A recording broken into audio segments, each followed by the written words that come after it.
Revelation 3414. From the 22nd of January 1945. Spiritualizing the soul. Conquering matter. It is absolutely necessary for you to learn to despise the world if you want your soul to mature, for only when it no longer desires it will return to the spiritual kingdom, the world which is its actual home, which offers it everything that helps it to ascend and which is therefore also the goal it should reach through earthly life. The more the human being detaches himself from material things, the more his senses deaden themselves for earthly pleasures and enjoyments, the more the soul spiritualizes itself.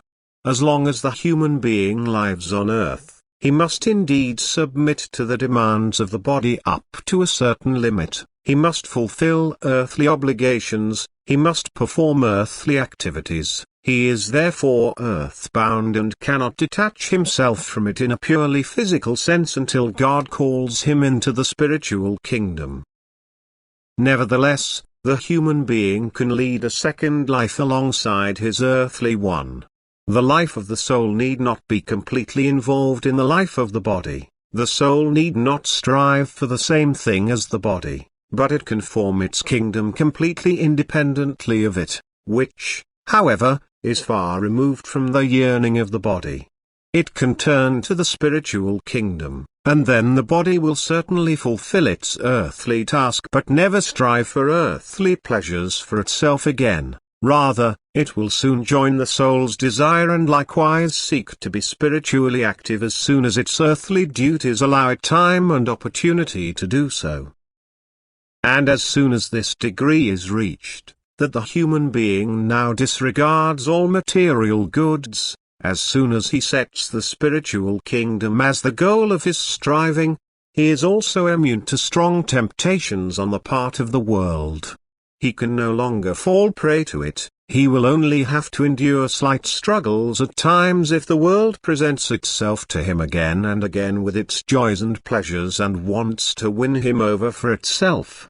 But these are only temptations which he will always overcome, because the forces of the spiritual kingdom, of the kingdom towards which his soul strives, will never ever let him go, because they draw him with untiring love and thus constantly influence his soul so that it feels the strength within itself to resist. The greater the renunciation of the material world, the stronger the transmission of strength from the spiritual kingdom. And this influx of strength not only benefits the soul but also the body, for the latter is now also able to master its earthly task without therefore neglecting the soul. And the earthly task will be a service in active neighborly love. The human being will also attain maturity of soul through his earthly activity because this is now in accordance with God's will. For the human being who disregards earthly goals, who no longer desires the world's goods, will also only carry out an activity which is beneficial to his fellow human beings. He will only give but not want to possess and thereby strive evermore towards the spiritual kingdom. Thus the soul, of its own free will, comes into accordance with its actual purpose. It overcomes matter and spiritualizes itself, it kills off the body's desire which is originally its own and makes it inclined to join the soul's desire, it pulls it over with it into the spiritual kingdom, and thus it earnestly pursues the goal which is set for it for its earthly life, and it will also reach this goal, for all the forces of light will stand by it so that it will find its way into the eternal home. Amen.